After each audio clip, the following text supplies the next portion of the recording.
Hello woolly thistlers, it's Rachel from Barkland Croft, and here I am with Mary, Minnie Milk and Rosebud enjoying the beautiful Scottish summer weather. As you can see, I'm afraid for most of July we haven't really seen any improvement in the weather at all. It's just been more rain, more fog, really not good at all. I don't know if you can make it out, but there's a little swallow sitting on the fence there, and he was looking absolutely bedraggled. I felt so sorry for him, poor little thing.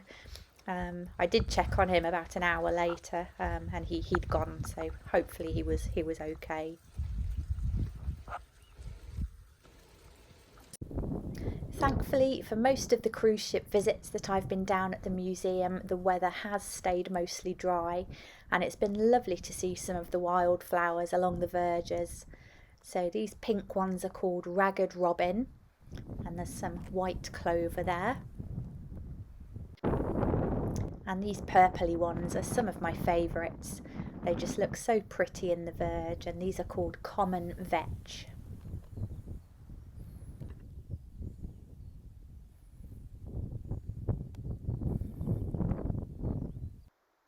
Little River continues to do well. Here he is with his mum Brownie.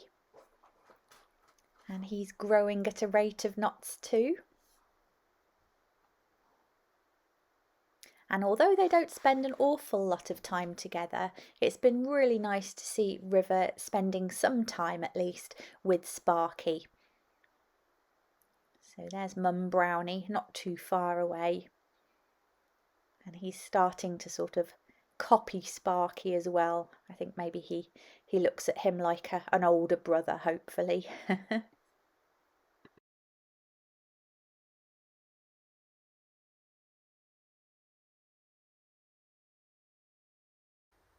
And Sparky has found an ingenious way to carry on snacking on the grass and avoid getting wet.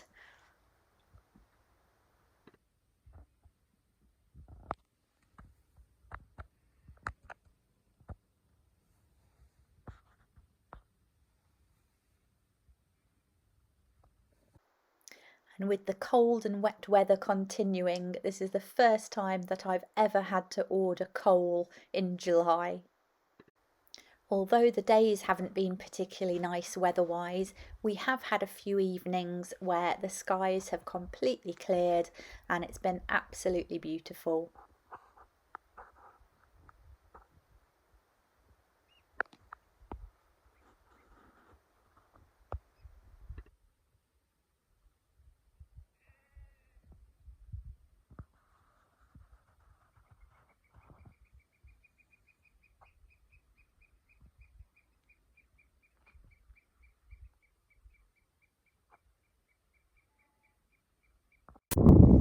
This was on the 10th of July, and as you can see I have managed to clip some of the sheep, but at this point I still don't even have a third of them clipped. And they're pretty cross with me for taking their fleeces when the weather's been so cold and wet. I think they want them back on.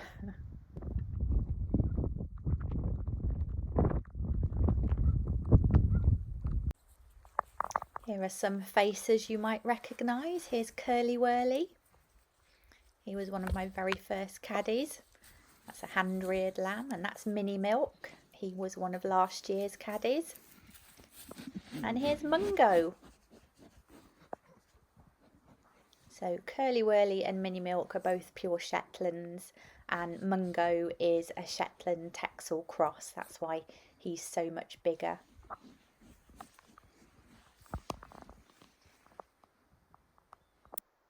And here's our beautiful Butterscotch. Bless her, she's an old girl now and she's lost a couple of her teeth, but still just as beautiful and smiley. Here we've got little Miss Teddy Bear and her grandson Seraph. And you might remember Seraph is our lovely Blossom's lamb, although not really a lamb anymore.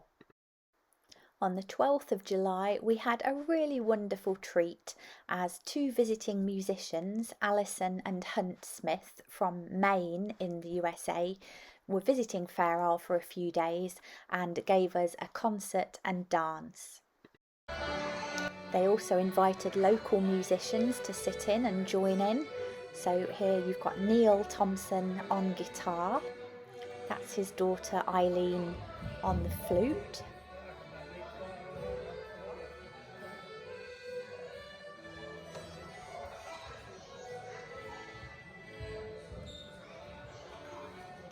And just coming in now, this is Stuart Thompson, Neil's brother.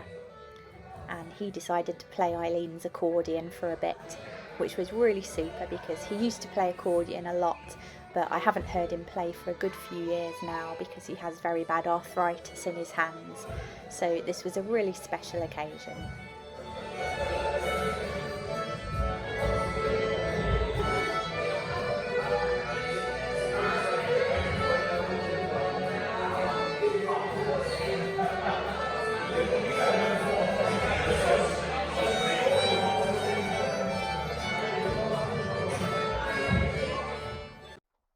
Well, as you can see, the weather forecast for most of July hasn't been particularly inspiring, but it looks like the end of the month we might get a bit of better weather. For a while I'd only been getting 1 egg a day from my 3 hens, and I'd checked all of their usual hiding spots for doing their eggs, and finally, here in the old compost heap among some self-set potatoes, I found where they'd been laying their eggs. So that's Constance and Sylvia who've been laying in there, and you can't quite see the eggs because I think that's Sylvia sitting on them, but I'll pop a photo in just now.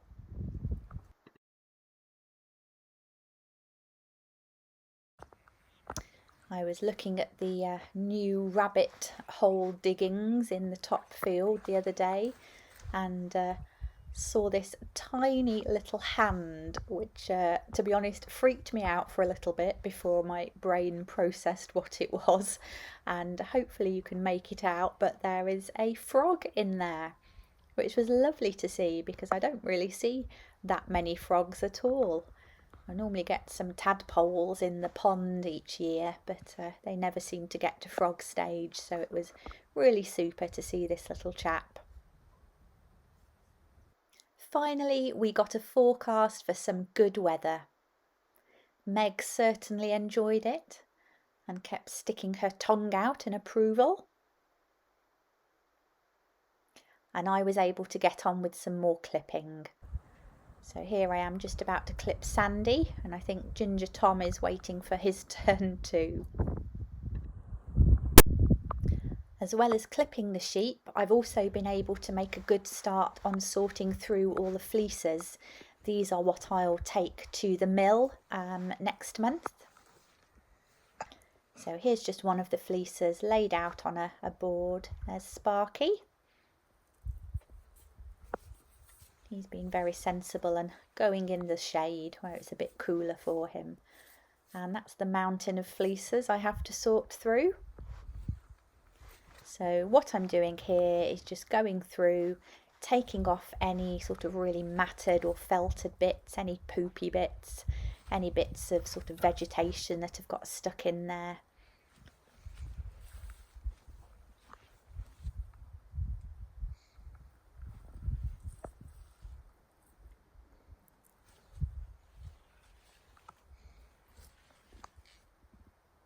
You see how crimpy it is though, it's really lovely. You even get things like little beetles stuck in their fleece.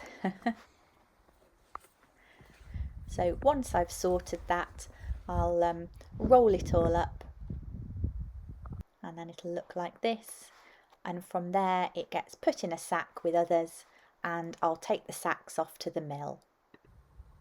Here's a fleece you might recognise. This is from Roller Cola, or Rolly, and he has such a distinctive fleece.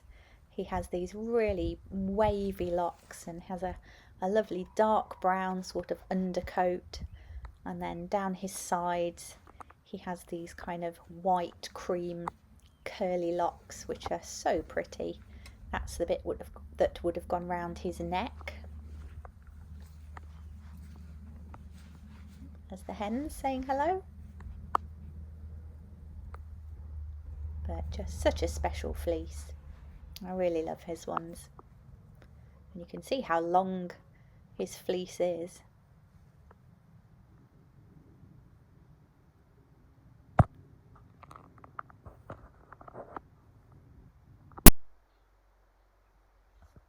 We had another beautiful evening, although the forecast for the following day wasn't particularly great.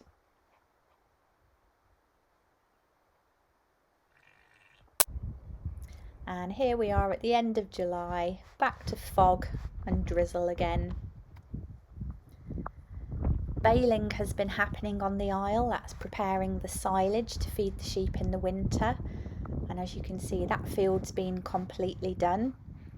All of the crofts on the isle have had their outer edges of their fields done, apart from mine. Here's Teresa saying hello. And normally everyone gets their outers cut, then everyone gets their inners cut, but hopefully you can see there about half of the crofts on the isle have had their inners done as well, and I'm the only person not to have had any done, so keep your fingers crossed for me.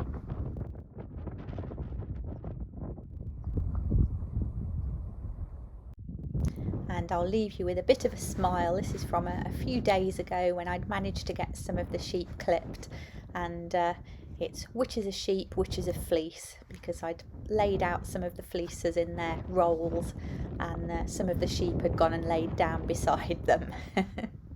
See you soon. Bye bye.